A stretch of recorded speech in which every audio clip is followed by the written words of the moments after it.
Hey everybody, Darcy here. This is part 2 of our Dyatlov Pass episode, so if you haven't listened to part 1, be sure to check that out. We are picking up where we left off after the discovery of the bodies.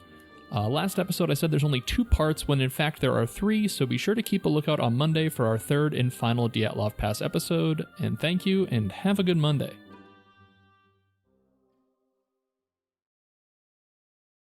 They find the 2 bodies, both men. They're not wearing jackets. They're not wearing pants. One has on a checkered shirt and a pair of swim trunks under long underwear. Only the right leg of the underwear remains. So it's like torn away, right? Mm-hmm. Not the leg itself, but the underwear. His feet are bare, with snow wedged between his toes, and the other body is slightly more covered in an undershirt, a checkered shirt, long underwear, briefs, and socks. But the clothes on both bodies are brutally shredded, with pieces apparently missing, leaving much of their discolored skin exposed. One lies face down in the snow, his arms folded under his head like a pillow. There are broken cedar branches lying beneath him. The other lies on his back, his face turned upwards. His mouth and eyes have been gotten at by birds. So, yikes. Here's where my mind's at this point. I want to hear. I stumble across this scene. First thing. So I see these 2 bodies. Yeah. Torn apart, I guess, instantly from my Americanized media. They're not torn apart. Or no, the clothes are torn. The clothes are torn apart. I just want to make sure that's clear. So I still think, at first I thought bear. Right. Because that's, something goes wrong when you're hiking. It's bear. But it didn't sound like their bodies were ripped up. Right. And it'd be very weird crazy for the bear to rip the clothes, but not the bodies. Right. But the cedar bow has me thinking they fell out of a tree. And it hit branches on the way down, knocking the bows out of the tree. Nice. Okay, yeah. Cool. Whatever. All right. Good Call intuition. So we'll continue. We'll get back. I'm gonna keep going. So 2 bodies. Wait. So did you tell us who these 2 bodies are yet? Or not yet. Is that yet? Not yet. That's yet to be discovered. Fold. I'm gonna in the book he basically is jumping back and forth between 2012 and 1959 because he himself goes into the Dyatlov Pass. Like he actually. So this is a primary source for a lot of it. Yeah. And not only that, he interviews Yuri Yudin. No fucking way. So that's amazing, right? So he interviews Yuri Yudin in 2012, and at this point he's asking Yuri Yudin what his thoughts on everything were. What is his body like?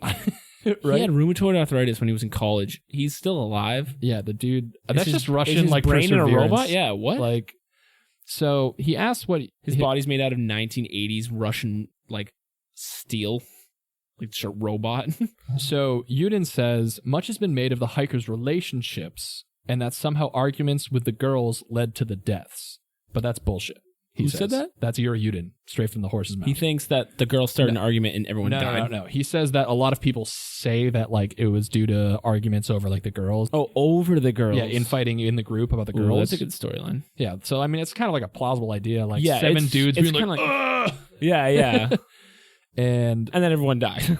Yeah, right. But Yuri Yudin is saying that's bullshit. Yuri Yudin saying it's bullshit. Yeah, he's saying that those theories are bullshit because I knew these people. That's not what they were like. They would never kill each other over. Yeah, these Xena people and Luda. made radios and played mandolin together. Right, exactly. That's not. They would never do that. Exactly.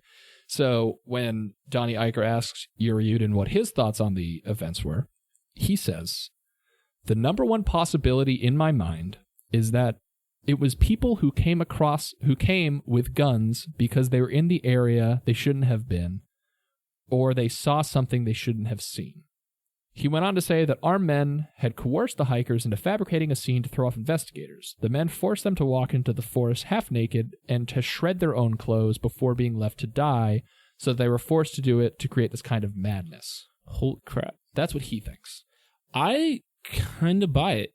I mean, that does, like, the lack of any clear cause of the bodies you've told me so far makes me think it could be a half-assed thing like that, where they're like, just throw off the trail. Yeah. So he goes on to say that the clue that convinces him of this, like, theory, Luda's missing tongue. Right? He says that, well, basically, so skeptics' interpretations of the missing tongue was that they were out there lying for days, and tongues are soft tissue that can be A eaten vulture. by, yeah, right. Some kind of Got it. animal could get to it. However, Yudin doubted that and said, if it had been a mouse, it would have happened to everyone, to all the bodies. Instead, he believed someone had singled out Luda for punishment, possibly because she had been the most strong-willed and outspoken of the group. Was it just an animal, or did she talk too much? And that was a warning from government officials. So he's thinks insisting it's like he's going government what's the name conspiracy. of the KGB type of thing. Yeah, he's thinking it's KGB type deal. Like and they saw were something the government was doing. Yeah. That they weren't supposed to, which Right. I believe in Soviet Russia. And I think they were pretty quick to kill anyone that didn't really go with the flow. And we'll get into it later, but there were sightings of strange things in the sky around the time. So a lot of people, so maybe military testing. Sector 41. Right, exactly. So that's where his mind's at. So that's just That's where my mind's at now, too. Yeah, honestly. that's like a little taste of what Yuri Yudin's thinking modern day. So he's like, I'm convinced it's government conspiracy. Back to February 1959, we're going to continue. Same day that the two bodies were found. Same day. They figured out actually who the two bodies were. Who was it? So Let me go back to the picture. Sure. So the bodies of Yuri Doroshenko and Georgy Krivonishenko were the two bodies that were found lying down. So Yuri was the original. He's the jokester mandolin player. Right. And who was Doroshenko? What was his thing? Yuri Doroshenko? Yeah. What was Or his? Georgy. Doroshenko was... What was his shtick? How do I remember him? So he was like he was quiet. the one who like scared the bear away. Oh yeah, this guy's. Yeah. Okay. With his. Yeah. So he Geology just the guy hammer? with a little hammer that like scared him away. That's Doroshenko. So those are the two bodies are found, where the funny guy and the brave dude are found together. Same day as the bodies were found, German shepherds are pulling this guy over to powdery snow in the direction of a young birch, who shoots her up from the ground in unnatural angles as if coerced by gravity or wind. Basically, it was one of the Mancy's dogs is sniffing out something.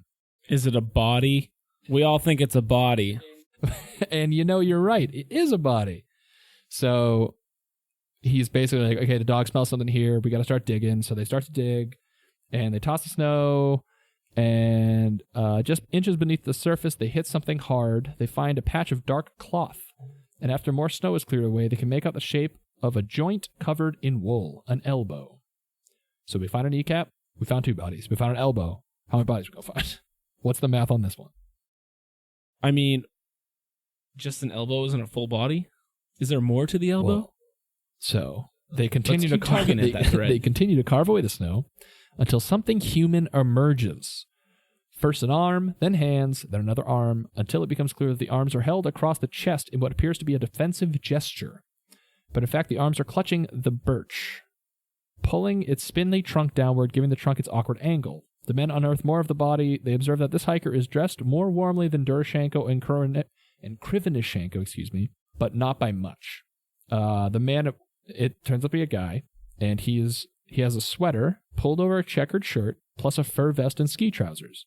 Like his companions, he is without hat or gloves. He is also shoeless, with only a pair of mismatched socks pulled over painfully curled feet. What happened to everyone's shoes? No one's wearing shoes. They don't have hats. They don't have gloves. Well, no. The dude The was shoes are the what dude was definitely- in swim shorts. The last dude. Well, that's true, but still, the shoes are what I'm stuck on. Yeah.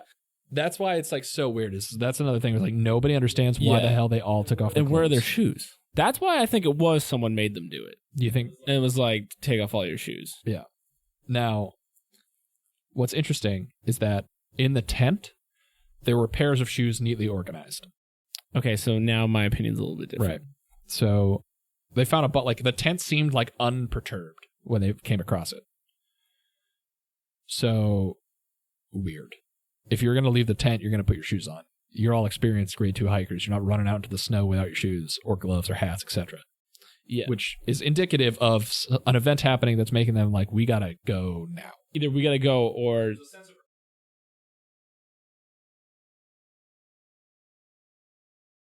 So he doesn't have hat, gloves, or shoes. He's also shoeless. So he has a pair of mismatched socks pulled over painfully curled feet. On his left wrist is a Zvezda watch, a popular brand manufactured north of Moscow. The watch is stopped at 5:31. The position of the body as it clings to the birch is one of suspended struggle, as if the victim had been fighting against the elements until his last breath. Wait, who is it? Well, the guys who find the body it's a Mancy's, right? So they don't know, they can't identify these people because they don't know. Yeah. However, one of the search members is like, I know who that is. He's confronted with the unmistakable features of the hiking party's leader, Igor Dyatlov. So they find Dyatlov's body on February 27th.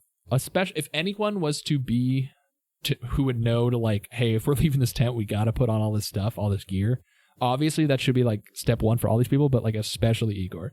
Numero uno. Yeah, because he's like the big honcho. He's the head boy. So after the news of his body being discovered, searchers begin to fan out from the birch.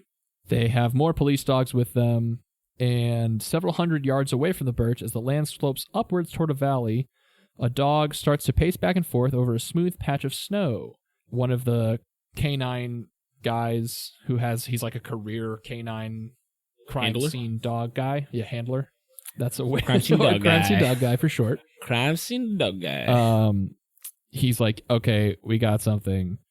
He stops and begins to dig, and eventually him and another search party member reveal a figure just beneath the surface. It is clear from the smaller statue that this is a woman. She lies on her right side, face down, arm twisted beneath her. Her pretty face is dark with dry blood, and her... Wait, let me guess. Is it Xena? Her right leg is bent, as if she had been in mid-climb before collapsing. Unlike the other bodies, however, she is the first to be dressed somewhat sensibly for the climate. She wears a hat, ski jacket, and ski pants.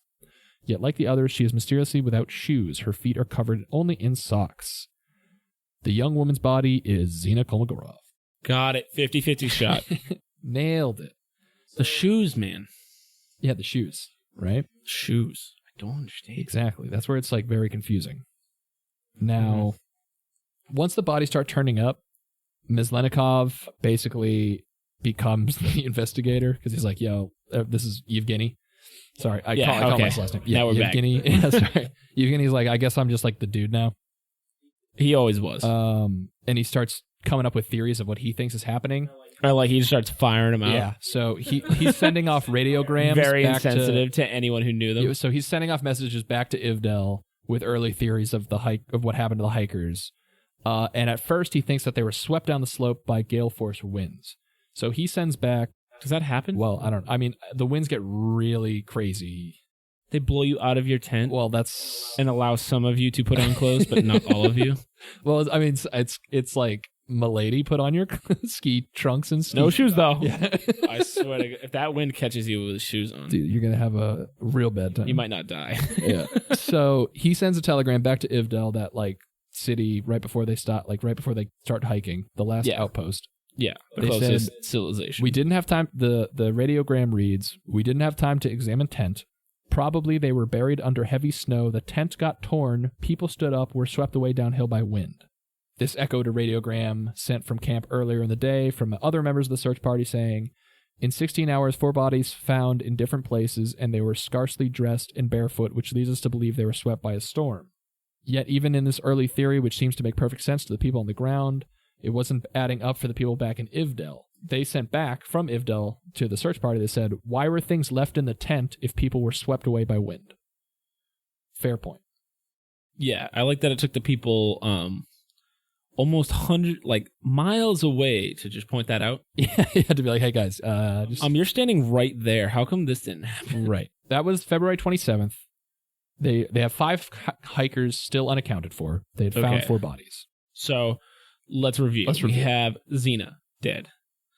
Igor, the main man, dead. One of the mandolin dudes, Georgie, dead, and Doroshenko, the bear fighter, dead.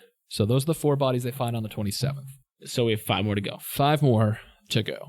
The next day, having exhausted the area near the birch and cedar trees, Yevgeny and his teams focus on the trail of footprints leading downhill from the tent.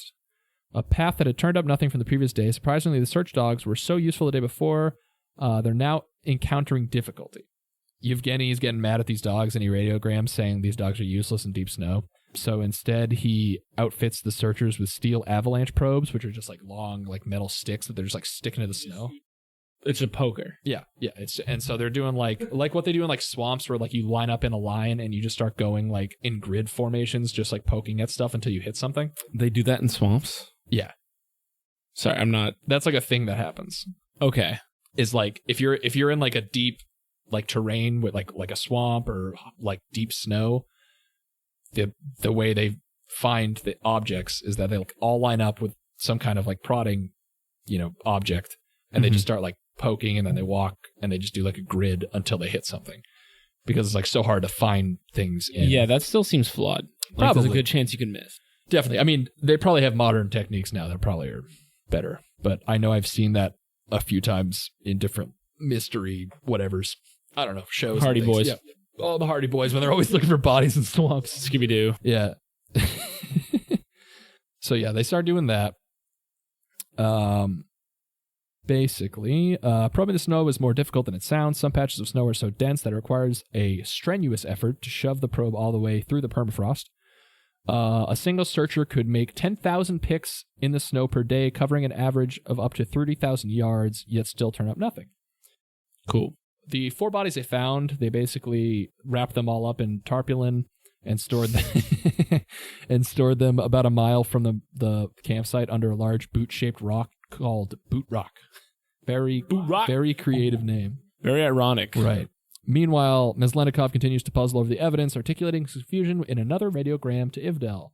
So Yevgeny is now like, why the whole group left the tent half-dressed? We don't know yet. Absolutely no notion. So he's like, I have no idea what the hell's going on. What we're looking at. Right. Okay, so we're still looking for the other 5. When do we find the other 5? I need to find them. I need to find these people. I need to know what they're wearing or not wearing. Right. So I'm guessing shoes. Right. They're not wearing. So eventually they have a lead prosecutor from Ivdel show up. Ooh, get a lawyer on the scene? Well, yeah, they have is that what prosecutor meant back then? Or is that it's like more a like cop? head investigator. He's like a legit investigator. Because right now it's like Yevgeny, just like the volunteer. He's a detective. Yeah, this like detective shows up. Here are the notes Real gumshoe. Yeah, these are the facts that he noted on the 28th. He says, the tent was set on the slope at a height of 1,079 meters. An event spot was made under the tent with skis laid at the bottom. The tent was covered with snow. The entrance was partially open with sheet curtains sticking out. Urine traces, were found where someone had been taking a leak, he writes. When the tent was dug out, a tear in the tent on Someone was peeing in the tent? No. Someone had gone outside and peed. Oh, okay. When the tent was dug out, a tear in the tent on the slope-facing side close to the entrance was found, with a fur jacket sticking out of the hole. The descent-facing side was torn to pieces. A pair of bound skis was laying in front of the tear entrance, and arrangements of things made in the tent are cataloged.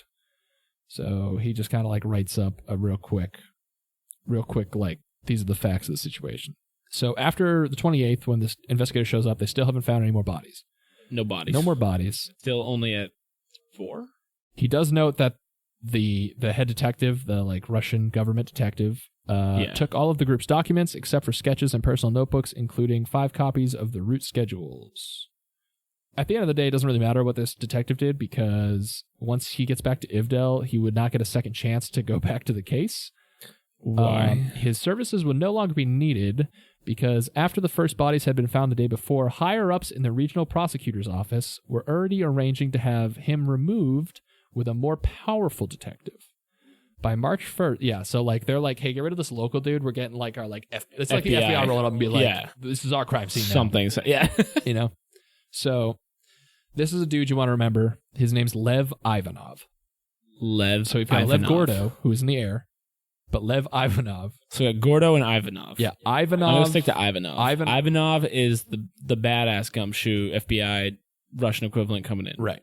So he's the big... It's his crime scene now. Yeah, he's the big Russian FBI guy who's going to take off his shades and say a witty pun, and then the Who's going to play.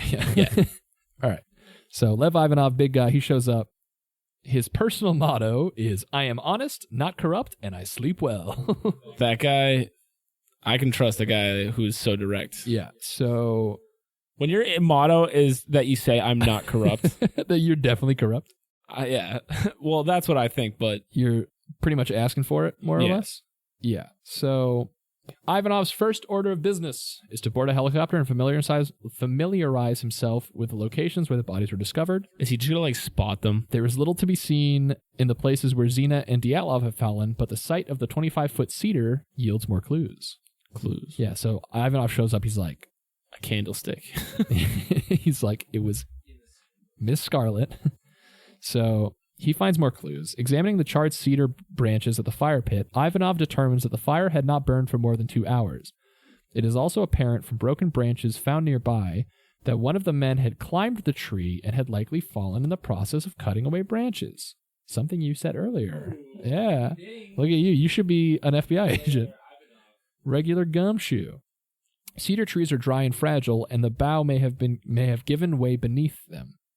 This would be consistent with the cuts and bruises found on Doroshenko's body, as well as the branches found beneath them. Once the men had started the fire, it would have been large enough to warm them, but not large enough to keep it burning for long.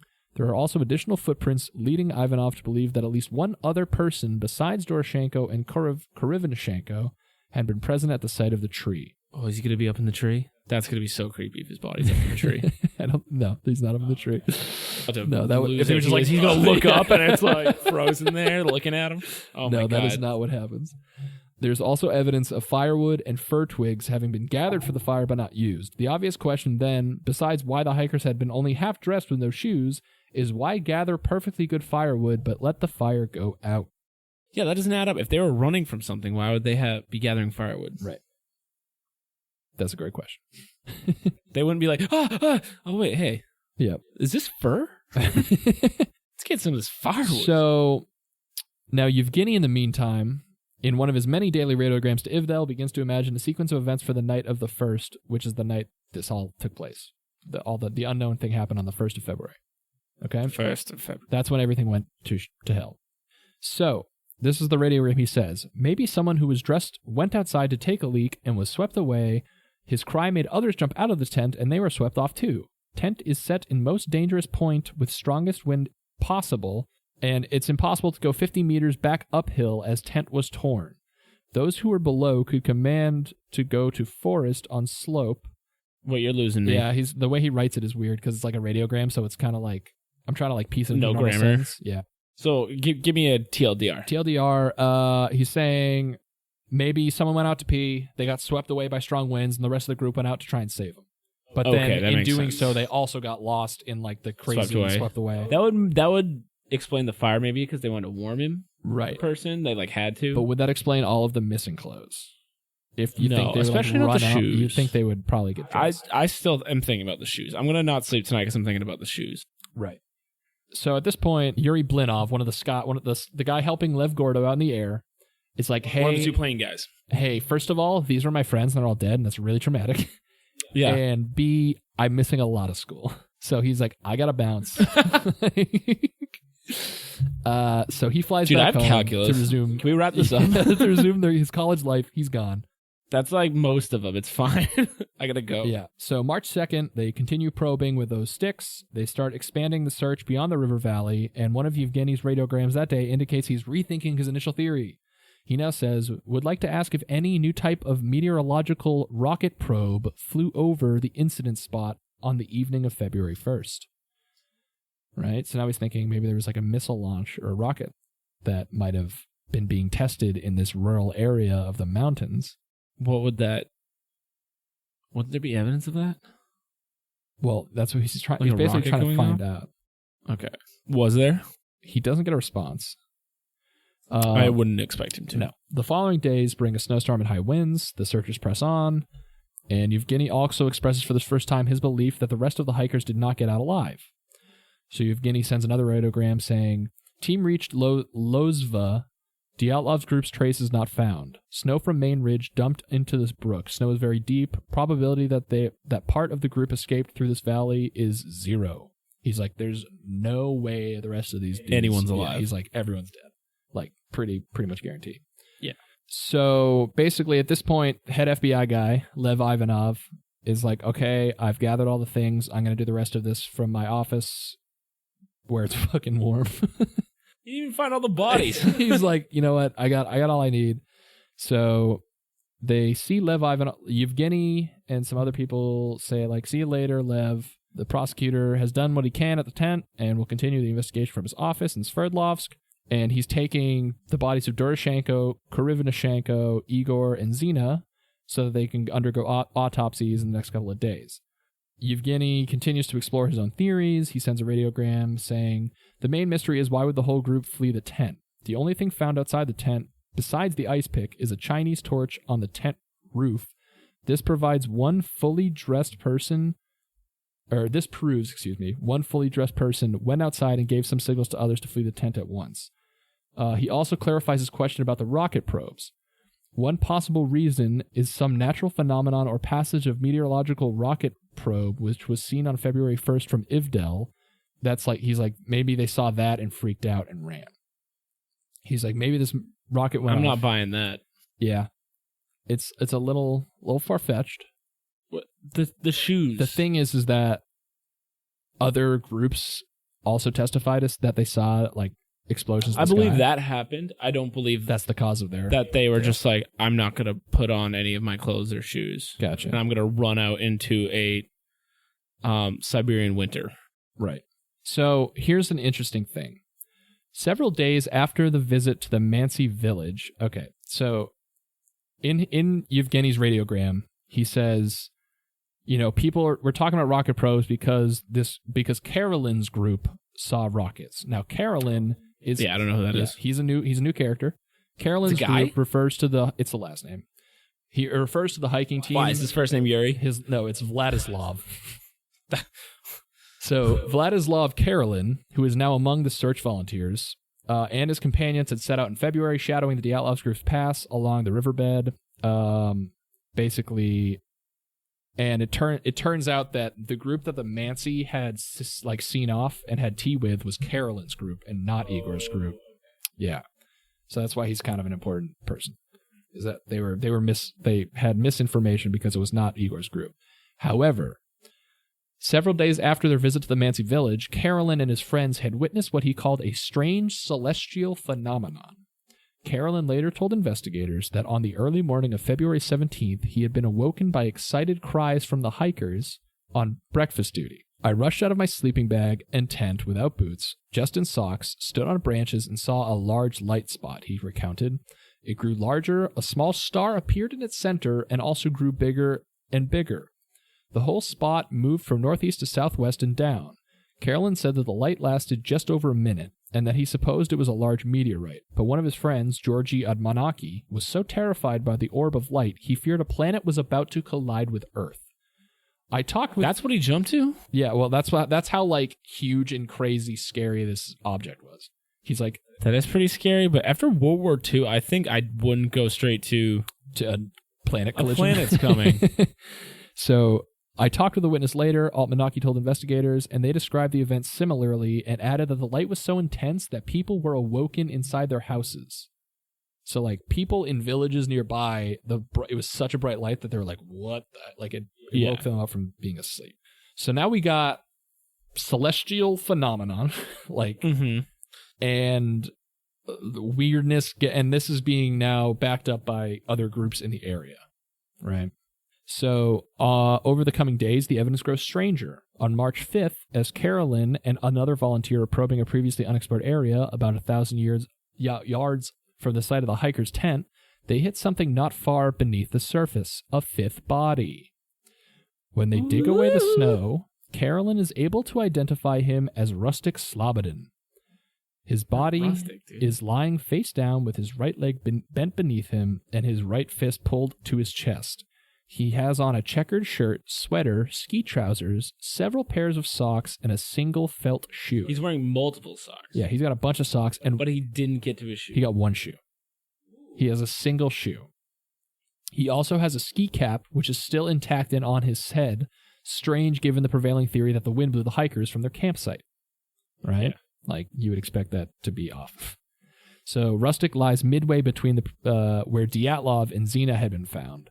their bodies in turn lining up with the site of the tent.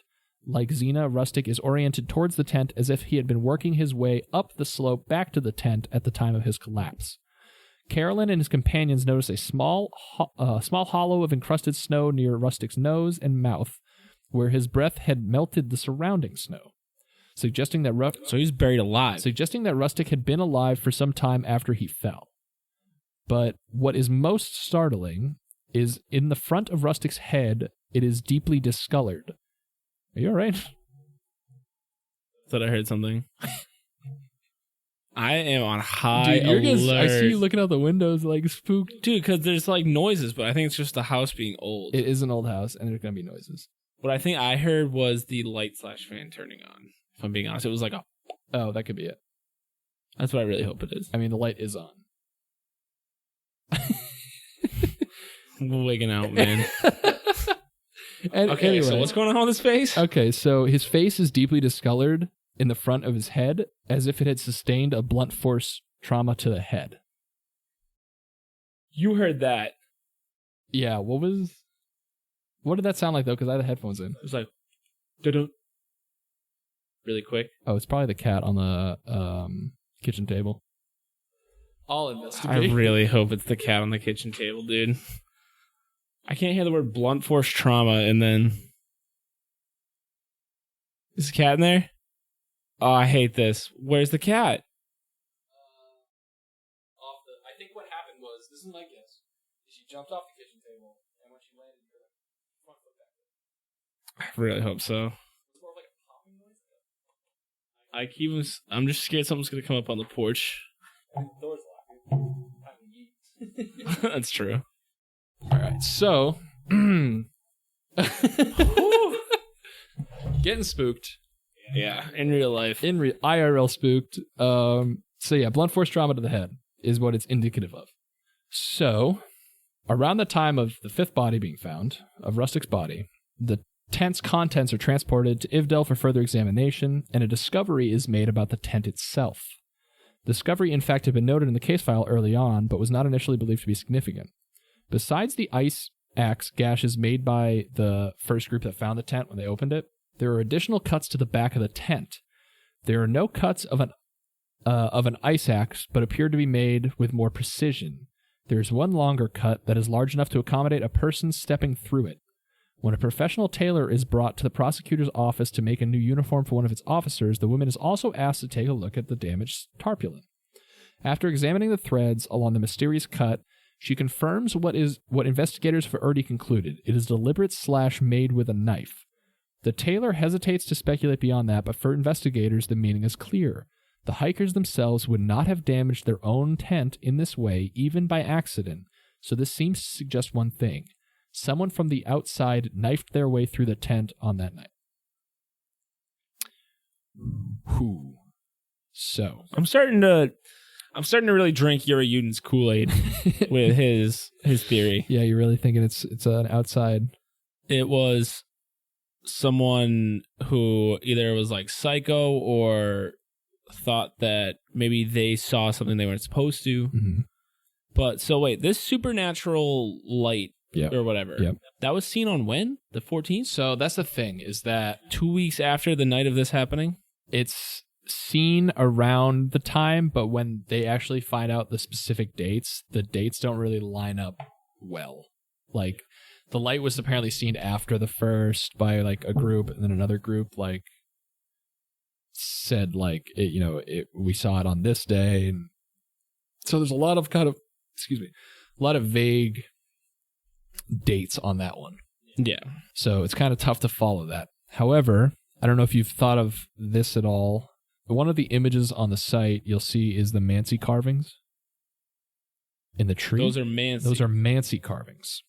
Mm-hmm. So they carved up trees. So what I'm looking at is like a evergreen tree with its wood, two large horizontal carvings, like kind of whittling down. Yep. So and then one of them appear to have almost horizontal, diagonal slant. Yeah. Like so the top there's top three. There's a diagonal slash in a tree. 3 of them, and that's supposed to be that represents how many Mansi hunters were in a group. The second symbol represents the family sign, and the third symbol, the number of dogs in the group. So it's 3 men, 3 dogs, and then a family sign on a tree. And then there's the date, January 29th, 1959. So this is a picture taken by the group of this tree. Oh, so this is from before this happens, right? Okay. But so they're like walking through Mansi territory, taking pictures of Mansi Woods. So a big theory is like maybe they were in a Mansi spiritual place or a place that they weren't supposed to be and got attacked by Mansi. Got them. That's a common theory. But Yuri says no. But, well, yeah, so they're generally Yuri doesn't I guess that fits into his. Say no. Yuri thinks it's more government, but he thinks that, well, his theory is that armed people took these people. Armed, gunmen came and, like, had the... That's your cat. That's my cat. But a lot of speculation around the Mansi exists also, as to, like, maybe they were, like, on a burial ground or some kind of Mansi spiritual site, and then they were like, nah, dog. We don't play that way. Yeah. But none of the Mansi can confirm that this is a spiritual site? Well, no, the Mansi go like, hey, that's not... First of all, they're known to be pretty peaceful people, and like you saw with the skis where they're like, hey, well, hop on this ski, we'll get you out towards where you have to go to help out the Vladislav's group, who's the... Investigator? No, Carolyn. Excuse me. Carolyn's group. Oh, right, the second group. Yeah. Shadowing them. Yeah. So they're known to be like not pacifists, but peaceful people. No ill will. So that's kind of the biggest evidence against the theory of Mansi, is that like, hey, they weren't at a specific location that is important to Mansi, but also at the same time, the Mansi aren't ones that usually go out and do that. Even if they were. Now that doesn't... They would give them a verbal warning, maybe? Yeah, right. Maybe like, hey guys, do you mind... But they're not known to be, menacing indigenous people. Yeah, they wouldn't commit an elaborate murder party. Right. Okay. So that... Now, there's not better evidence that they didn't do it, but that's like what basically people think. Yeah. So they have a science officer examine the tarp that they sent back. Just a general science guy? Science officer and criminal expert. Okay. Took a closer look, and the various holes patched by the hikers themselves. There's a bunch of holes in the tent, but some of them are patched by the hikers. Some have been made by the axe when they first got there.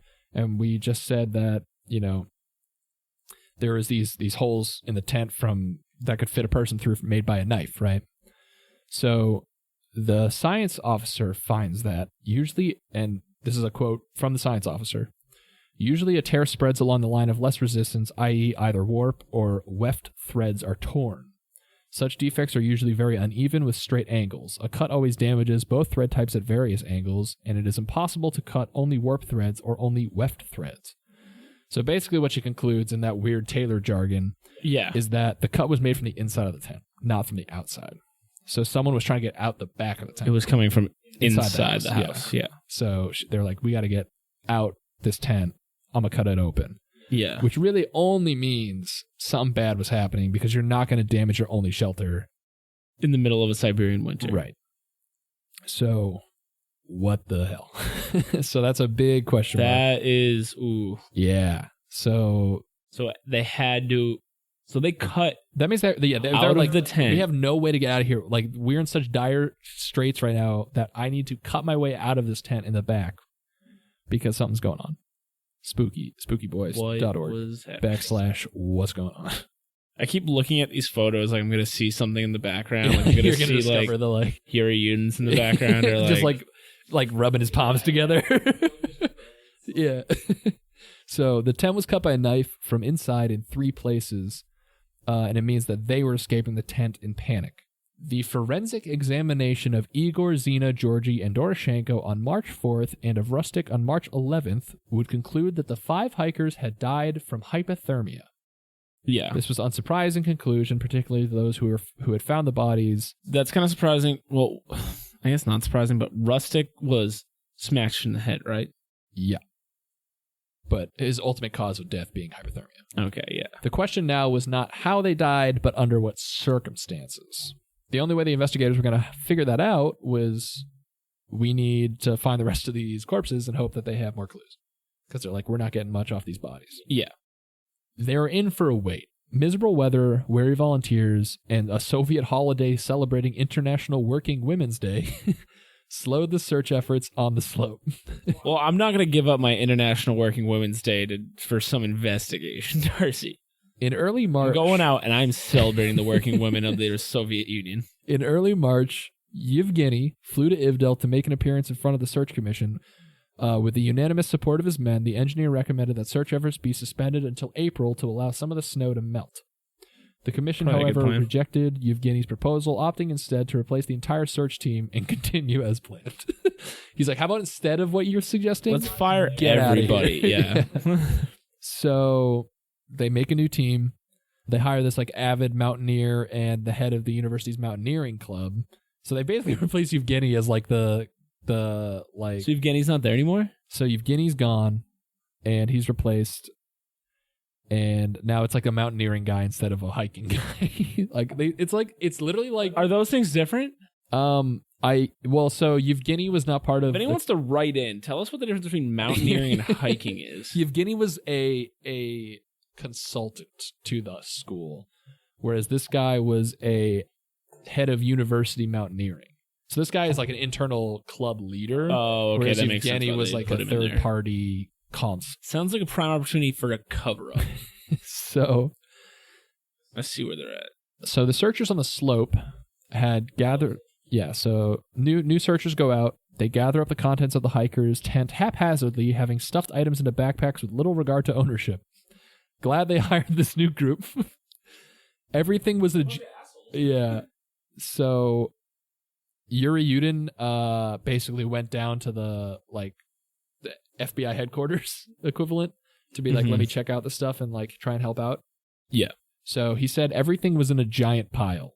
And the task of untangling the massive objects and assigning each one to its proper owner fell entirely on him. So they're like, hey, can you go through all your friends' stuff? Yeah, can you do the evidence? And just figure out whose was whose? He said that Yuri separated the items into 9 piles. A telescopic toothbrush belonged to Zena. A horn-rimmed glasses in a gray case was Igor's. A Bowie knife and compass was Kolya's. A mandolin with spare string was... Bowie knife. A mandolin with a spare string was Georgie's. Gray wooden socks received as a present from Yuri was Luda's. So he's like, this gift I gave my friend, I have to like, it's a pretty grim. Who's dead? Yeah. That thanks for reminding me of that part. A scarf, a badge, an issue of a satirical magazine, blue mittens, and a teddy bear. What do you think satirical magazines were in Russia? Back in 1950. Soviet Russia, where they can't even use radios. Yeah, it's just like a blank picture. It has to just be talking shit about America. Probably. There's no way it's like... No. Saying like a cartoon. There's no like Russian Russia. Garfield. No. It's like, I want to eat lasagna. Yeah. And they're like, that's not happening at all. So Yuri's like, he found a bit of contraband in Kolevatov's backpack, a pack of cigarettes, which he was like, hey, bro, we all made a pact to not smoke. But that's just a side note. It's a side note. It's just a side note. And then he also found in Igor's notebook a photograph of Xena tucked inside Warrior of it. Princess. Wait, which one is it? Is it on the site, No, the picture of Xena? I don't believe so. I thought it was going to be the one of her here, like, this is good podcasting, by the way. It's a picture of her, and she's like writing in a small thing. That's the diary that we're journal. reading out. Oh, okay. Yeah, that's her diary. So he's like, had Igor simply been using the snapshot of his friend as a bookmark, or did it mean something more to him? Were they like a couple? Blah blah blah blah. They definitely were, for sure. I don't know, but they definitely were. I don't know, but like this is how rumors start. They definitely were. So he left the office emotionally spent, but the journey's heartache was not yet over. He shared a helicopter with a woman who was transporting some of the hikers' organs to Sverdlovsk. Their organs? Yeah. Why did he have to go?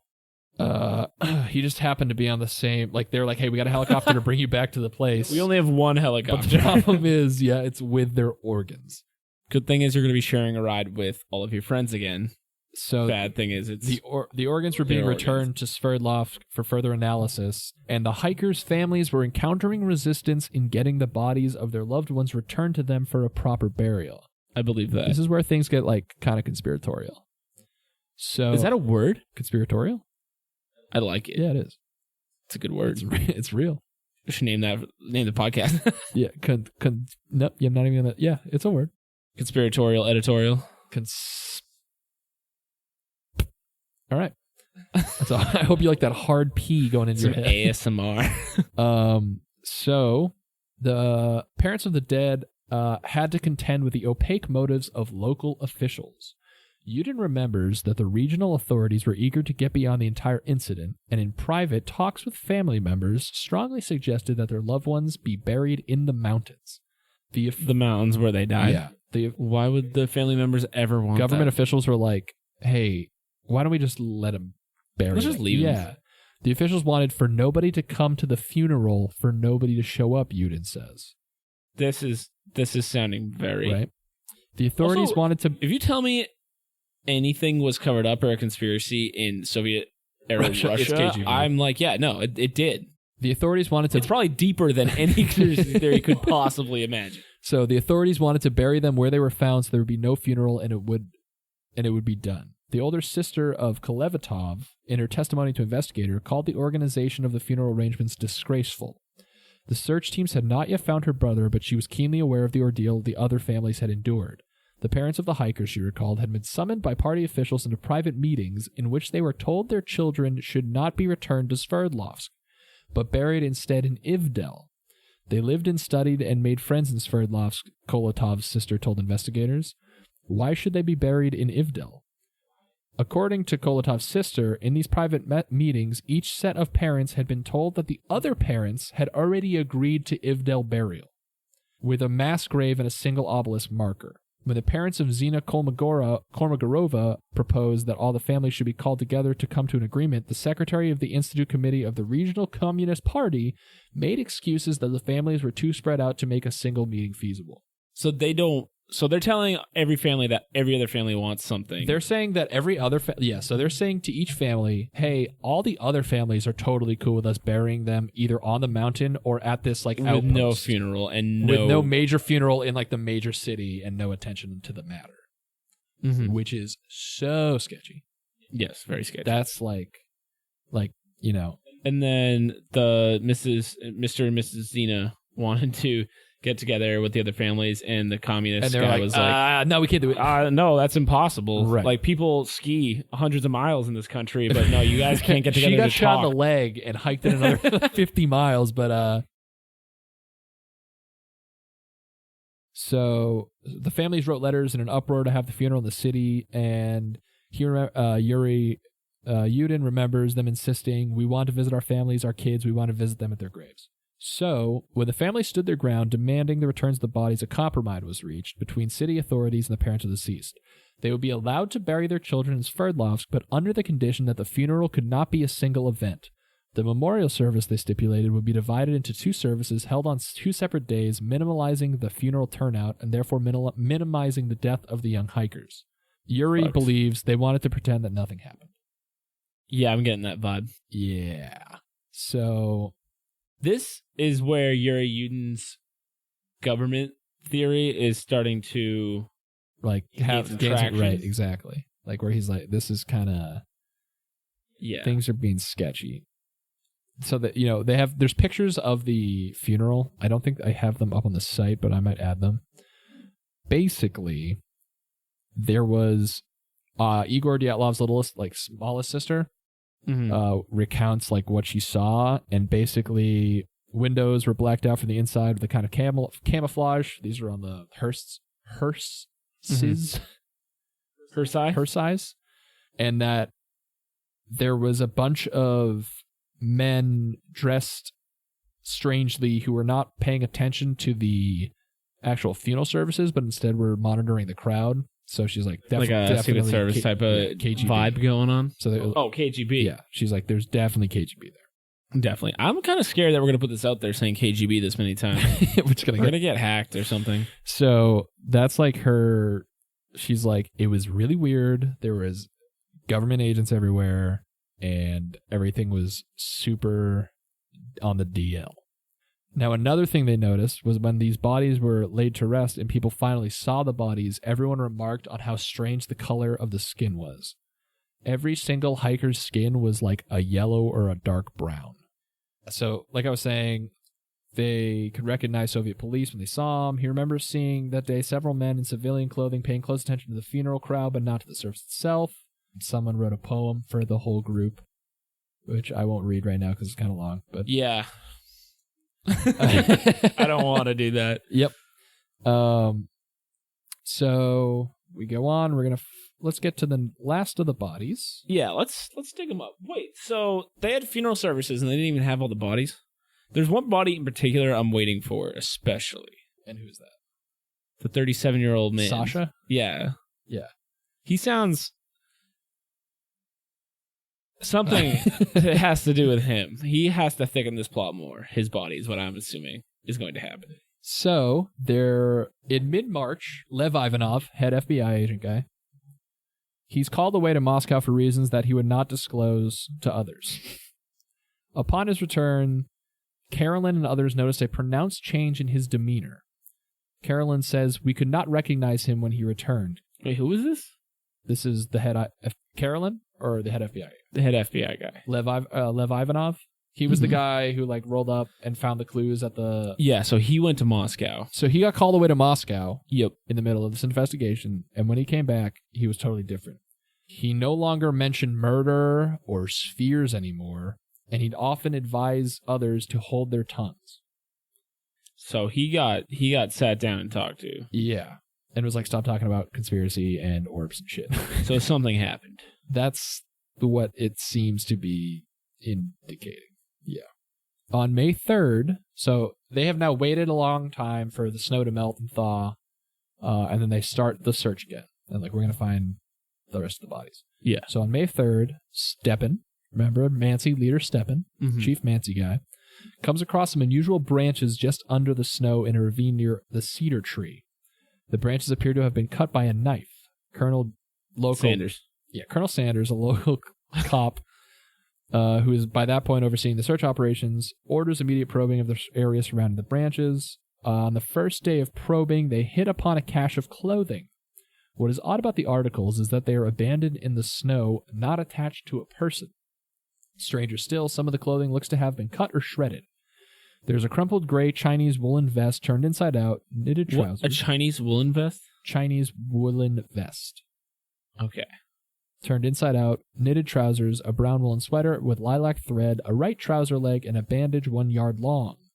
The more they dig, the closer they come to the creek bed, which means by the second day, the men are digging through a combination of snow and slush, and the second day of excavation reveals yet more clothing.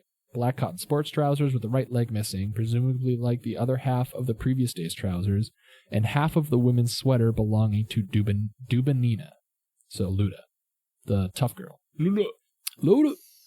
So on the second evening, the men's shovels hit upon a body. A body. It is clearly a man, though the decomposition from the water is such that the face is unrecognizable. He's wearing a gray sweater and strangely 2 wristwatches. The men continue to dig. What? Yeah, he has 2 watches on. See, this is the little things are adding up to make this not make any fucking sense. That I want to know what happened so bad. Right. So the men continue to dig, soon uncovering 3 more bodies lying nearby. Luda is the only identifiable one in the 4. She is dressed in a cap, a yellow undershirt, 2 sweaters. Do you think she's actually identifiable, or it's just because she's the body that's a woman? Probably the latter, probably the body of the woman. Yeah. She has 2 sweaters, brown ski trousers, and 2 socks on one foot. The other foot is wrapped in a torn sweater. What? Her head is pointed upstream, while the 3 men are oriented towards the center of the stream. 2 of the men are found in a position of embrace in what appears to be a desperate attempt to conserve warmth. When Lev Ivanov hears of the discovery, he flies to the mountains to assess the condition of the bodies, arriving on either May 5th or 6th. The bodies, which have been laying in a soup of melting snow and creek water, are at various stages of decay. The volunteers have pulled them out of slush at some point at the bottom of the pit and have wrapped them in a tarp to slow further decomposition. Ivanov notes that the body parts that have managed to avoid water are mostly intact, but the flesh that was lying in the direct stream of melting snow had succumbed to the water's microbes. The bodies need to be flown to Ivdel without delay, but the helicopter Ivanov himself flew on has since left the area, and Ivanov sends a radiogram stressing the urgency of the situation. So he's like, hey, we got these 4 decomposing bodies. We need to get them out so we can, actually do an autopsy as soon as possible. Yeah. Basically, what ends up happening is they find 4 bodies in total. Yeah. Okay. So I believe that's all. That's everybody. Yeah. So they've now found all the bodies, and they're like, hey, we need to get these bodies out. So I'm assuming they're the last 3 guys, but it's at this point in the storyline. Yeah, they are not confirmed. I can confirm. Lev Ivanov sent a radiogram that day saying, hey, if these are not evacuated tomorrow, they'll decompose. Mm-hmm. The last 4 hikers are the missing link to the story of what happened on the night of February 1st. If their bodies are not immediately transported to Ivdel for a proper autopsy, Ivanov knows it will be a disastrous setback from which the investigation may not recover. So he's like, hey, we gotta get this out. I'm guessing they're not going to be. Yep. Getting the 4 remaining bodies down from the mountains and onto an examination table was not an easy task. The Dyatlov's case notoriety had spread through the Sverdlovsk region and beyond, and had a bunch of rumors and theories swirling all around it. Swirling. Yeah. It seemed that everyone in the region had his or her own ideas of what happened, speculation that ranged from Nancy killers and mysterious armed men to experimental military aircraft and radioactive weapons. By spring, the suppositional winds were blowing in the direction of the military cover-up. One of the members of the search party who had been on the scene when the remaining bodies were found had one such theory involving UFOs and temporary insanity. Nikolai Kuzminov spoke for many of those who had witnessed bizarre lights in the sky that winter. In a letter printed in Gushlin's Murder at the Mountain of the Dead, Kuzminov wrote, I think that their death was caused by fire orbs, which was saw one night, followed by 5 to 6 minutes of mind confusion. In support of this, he pointed to the fact the hikers had strayed from their tent like a bunch of lunatics. So people are now like just throwing theories all over the place. I was going to say that fire orbs and what was fire orbs and temporary insanity. And he's saying that like, hey, all these other people saw these really bright fire orbs in the sky, and that's what he think did it. And then Luda's father, so Luda's own father, in testimony from mid-April, weeks before his daughter's body was found, talked of a similar force affecting the hiker's senses. I think a missile was launched from within the USSR. It all makes me think that they fled from the tent to an explosion and a mission near the height of their campsite. See, that makes more sense. Yeah. That's a fairly obvious statement considering the alternative is fire orbs. But like, I could see that being like they freaked the fuck out because like a missile explodes like in the distance. Yeah, especially if they thought like I don't know how common the knowledge of radiation poisoning from missiles was at that time, but they might have been like, we're getting radiated right now. Yeah. So via missile or fire orb or and one of them was a physicist, like he had a major in like nuclear physics. So maybe who had nuclear physics? I think it was. Was that Kolevatov? Now I'm just saying. We'll names. edit this out. How not scary of a mythical thing is a fire orb? I don't think that's that scary. Yeah, just a ball of things moving around, flying in the sky. That is considering all the scary things that it could have been. Right. The fire orb just doesn't fire do it for orb. it. So No. you're not into fire. If they were like it was a witch, I'd be like, holy shit. Baba Yaga rolled up. Yeah. Well, I mean, we know it's Baba Yaga. End of the day. I'm not saying it's not Baba. I'm yet to find something like this that was not Baba Yaga. So with all these theories in rampant circulation, Lev Ivanov, head FBI guy, may not have been too surprised when, after he requested an Air Force helicopter to transport the bodies, the pilot refused to let the bodies near his aircraft. I love that. Either he didn't realize the nature of the mission when he agreed to it, or something about the tarp-covered corpses gave him pause. Either way, when he arrived at the scene... He had the pause? When he arrived at the scene, he refused to carry out the task, informing Ivanov that his chief wouldn't approve of the transportation of corpses without the proper vessel. He specifically requested zinc-lined coffins, which are sealed to prevent toxic or biological leakage. Was there... Yeah, this makes me think maybe there was maybe a disease at the time in rural Russia that he was scared of. That kind of makes sense. Maybe. That he was afraid he was going to get from the bodies. Yeah, so his refusal to carry the corpses resulted in a heated argument, and they couldn't come to an agreement, and he sent off a radiogram. This is Lev Ivanov. Sent off a radiogram to Ivdel saying, "It's disgraceful. I and 14 other comrades brought corpses by land to the helicopter. Despite my compelling request, they didn't take the bodies aboard. As a communist, I'm shocked at the actions of the crew and ask you to inform the city committee of the party and commander, colonel, general, whatever." I'm as a communist. Yeah, basically. He's like, due to the state of the bodies, he's saying, hey, they're in such terrible shape. The fact that we can't get on this helicopter, we're not going to be able to, do any kind of autopsies on these things due to how terrible, the terrible shape they're in. So the corpses would have to keep another day for them to get the zinc-lined coffins. So on May 8th, 4 days after their discovery, Ew. the hikers' bodies were taken to the mortuary at Ivdel for further examination. So they're probably so nasty. Yeah, for sure. First on the examining table was 24-year-old Alexander Kolevatov. They began by cataloging abundant pieces of clothing, noting the conspicuous, though by now expected, lack of footwear. Though Kolevatov had gone out into the snow with his boots, no responsible outdoorsman is ever caught without matches, and he had a matchbox in one of his pockets, along with a packet of now empty painkillers. Kolevatov's ankle also had been bandaged, which indicated a previous hiking injury. So maybe this is why they're running. See, I think that's maybe why they were running 3 days late originally. Yeah, because the rest of the examination found nothing unusual about the body other than rigor mortis, liver mortis, and the accompanying discoloration of the skin and organs.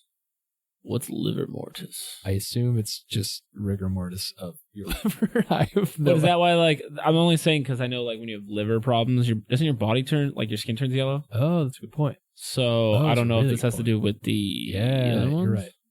But they made it seem like it was weird. So what'd you say? Is it skin or eyes? Maybe it is eyes. I knew because I went to school with a kid who had a liver issue, and his eyes were yellow.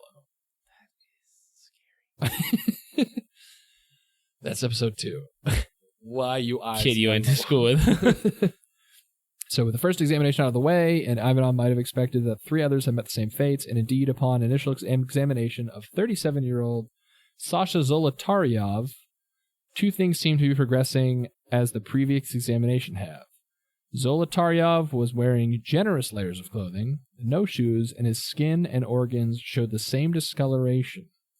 One superficial difference was Zolotaryov's multiple tattoos, in addition to a tattoo of the beats and the name Gina on his right arm and hand. Gina. His left arm revealed a 5-pointed star and a number 1921. It was Zolotaryov's midsection that struck the forensic analyst as unusual. The right side of his chest had sustained serious injury, with 5 fractured ribs resulting in severe hemorrhaging. So the autopsy guy concludes that the fractures had been inflicted by a large force while the victim had been alive. So then they go to Kolya Thibaut Brignol's. He found similar violent injuries, though this time the fractures were to the head. He concluded that Kolya had died of impressed fracture of skull dome and based with abundant hemorrhage. He added that the injury had been sustained while the hiker had been alive by effect of a large force. So some large force messed these. So these guys got messed up. Yeah, these dudes got messed up real good. And then they examined Luda. 20-year-old's body had sustained massive thoracic damage with internal hemorrhaging, including that of her right heart ventricle, plus fractures to 9 of her ribs. Most disturbing, however, was that when the examiner examined the young woman's mouth, he saw that her tongue was missing. So we've been over that, but that was big news. Yeah. He offered no explanation to the report for this last detail, concluding only that, along with the 2 of her companions, Luda's death would be classified as violent. Yeah. So, without solid evidence, Ivanov knew that he needed more information to properly interpret the violent classification of the forensic expert. So 4 days before the funeral, Ivanov ordered radiological tests performed on the hikers' organs, samples, and clothing. The results of the test, however, would not be available for another 11 days after the hikers were buried. The clothes of the hikers was a different matter. The interpretations of this data is one of the central reasons why the Dyatlov case has continued to spawn conspiracy theories 5 decades later. The radiologist stated that the Soviet Union's sanity standards for beta particle contamination were under 5,000 decays per minute per 23 square inches. You don't have to know that. So 25 is the number. Yeah. Has to be under that if you're not going insane from radiation poisoning. Right. If the hikers had been exposed to natural levels of radiation, why then was a brown sweater belonging to one of the hikers found to contain almost twice this number? Almost 50. So units. instead of 5,000 decays per minute, which is the standard, it had 9,900. That's a lot. It's a lot more. So these were viably going insane This was some radioactivity. So this level of contamination, quote, exceeds standards for people working with radioactive substances. It turned out that the other pieces of clothing found on the hikers also measured levels above the normal 5,000 decays per minute, and because the clothing had been sitting in 4 days melting stone water, the radiologist suggested that one can suppose that the initial contamination was much higher. So he's saying that because it's been so many days since the actual time the bodies were found, he's guessing that when they were found, the radioactivity was way higher than it is now that they're doing the actual autopsy. So he suspects that it was a way higher when they were found, right? Yeah. So just 1 day before the radiation tests were to come back from the lab for the actual bodies, Ivanov bowed to the pressure from his regional superiors to terminate the criminal investigation effective immediately. Who told him that?